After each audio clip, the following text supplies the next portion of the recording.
What's going on, everyone? Another Bucks on Deck podcast episode. The Pittsburgh Pirates dropped the first of three out in Atlanta. Mitch Keller, a little bit of a rough start. He's going through a little bit of a rough stretch here. It's 6 earned runs over 4 and 2/3. And now that's 13 runs over his last 8 and 2/3. He had a 5.50 ERA in May. Rough outing, rough stretch. We know Mitch has had his struggles in the second half of the season over the past couple of years, and I guess there's some cause for concern. I guess there could be, especially if these kind of stretches continue. I know he's always a guy that if everything works out properly, he was kind of fade to the back of the rotation. We've seen Ashcraft emerge. Obviously, you have Paul Skeens, Jared Jones is back.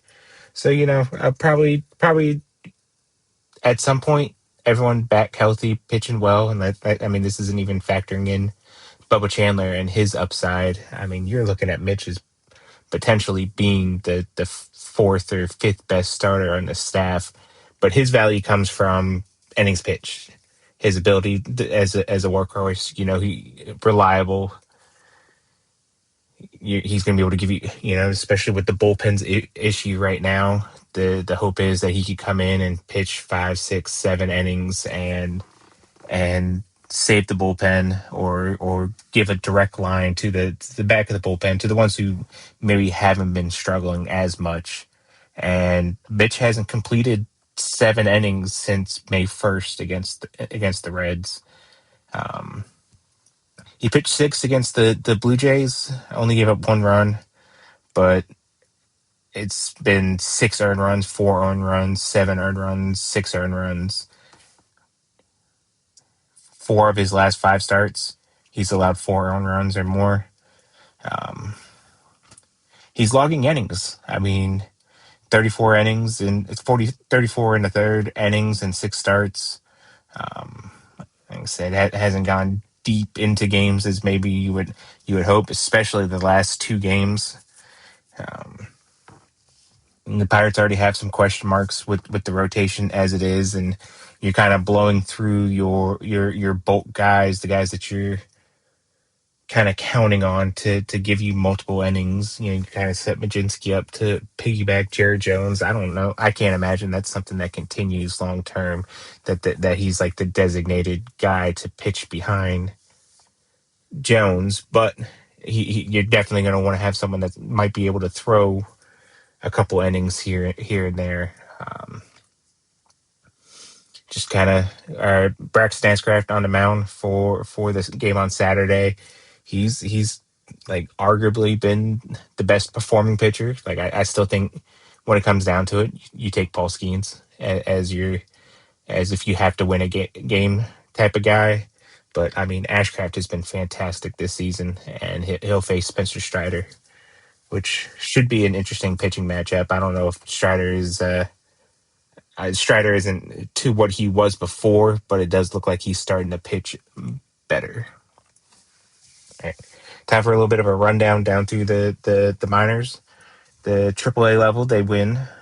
Dominic Fletcher, 2 for 5, 3 runs, 2 RBI, a walk. Esmeralyn Valdez hit his 11th home run of the season in AAA. He has the 2 home runs, obviously, in the majors. He went 2 for 4 and the home run, 2 RBI. Sean Ross, 2 for 4, 2 runs, a double, a home run.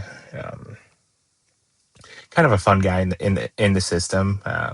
Signed as an infielder. He made the move behind the plate a couple years ago, mostly on the fly, and he's done pretty good. Good depth guy with some like legit like power. Jose Urquidy, we talked about guys who are capable of throwing multiple innings.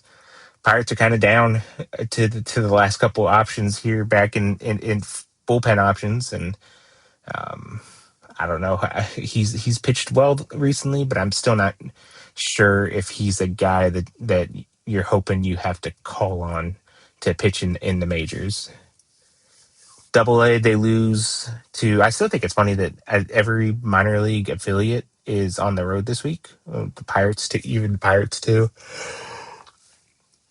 Derek Berg, 2 for 4. Javier Rivas, 1 for 4, home run. Greensboro, they lose 11-4. Carlos Caro, 1 for 3, an RBI and a walk. Murf Gray, 3-hit night, a home run, another home run, 2 runs scored. He's he's bouncing back after a little bit of a rough week last week. I mean, you look at it, he only had 3 hits last week. 2 of them were home runs. So that I mean, that's obviously if you're going to get any hits, you're going to want it to be home runs. 14 games in Greensboro. He's hitting 309, 397, 655 with 6 home runs. So good start. It's been fantastic this year. Probably I would say, the biggest riser as far as, everyone in the system kind of, if you want to call it a breakout, I would probably say that he's the leading candidate for that. Extra innings, Bradenton Marauders lose 6-5. Luke Sherrod, 2 for 4, 2 walks, a double, stolen base, an RBI. Antonio Pimentel, 3 for 5, 2 stolen bases. Levi Sterling. He's had, I guess an up and down season might not quite do it justice. He's certainly had some highs. I mean, he technically threw a no hitter. It was only 5 innings on a rain shortened game, but I mean, it's no hitter. Didn't allow hits.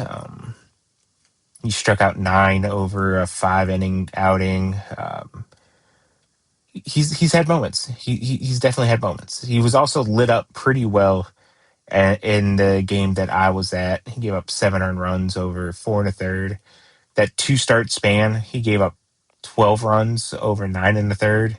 But since then, in 16 innings, he's only allowed 3 earned runs. Um, he was fantastic through 5 last night. Fantastic through 5. Comes out for the 6th, doesn't get an out, ends up walking a couple guys. Bullpen comes in, the runners score. So that kind of makes things look worse. But through 5, if you 5 and dash him, then the outing looks a whole lot better. Christian Hargery, there's probably a better way to say 5 stolen bases last night. He's always struck me as a guy who's like kind of right there as being a guy. Maybe like some sneaky gap power, some swing and miss, but good contact rates overall.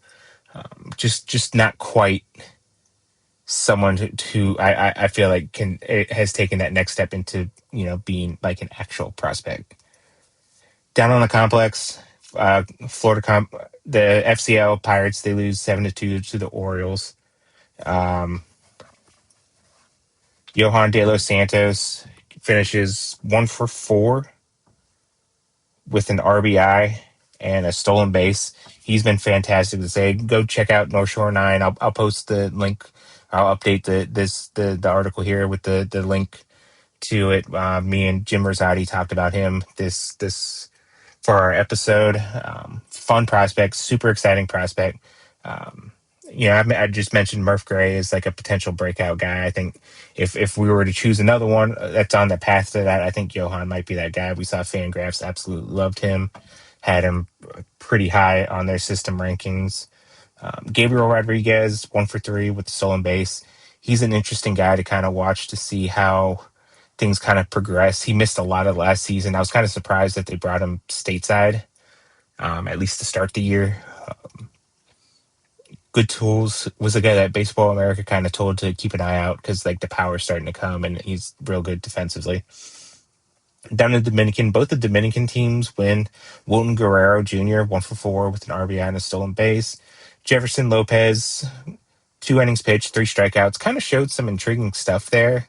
Lower 90s fastball. He's already 20, so like you wonder if like how much projection's still kind of there with it, but showed some outlier stuff with the fastball.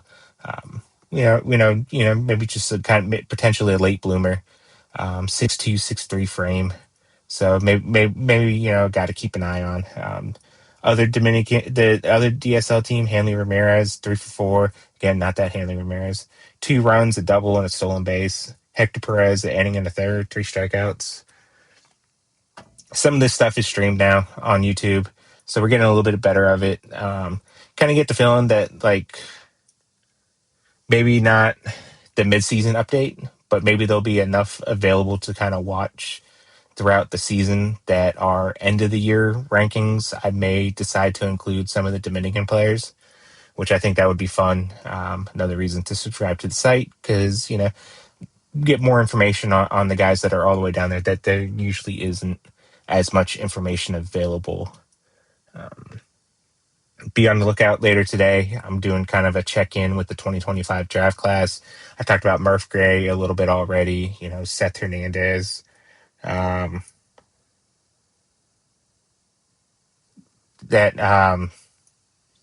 Then probably Sunday we'll take a stab at some of the top guys in the upcoming draft. I'm gonna start doing like my draft prep and stuff like that. So be on the lookout for that.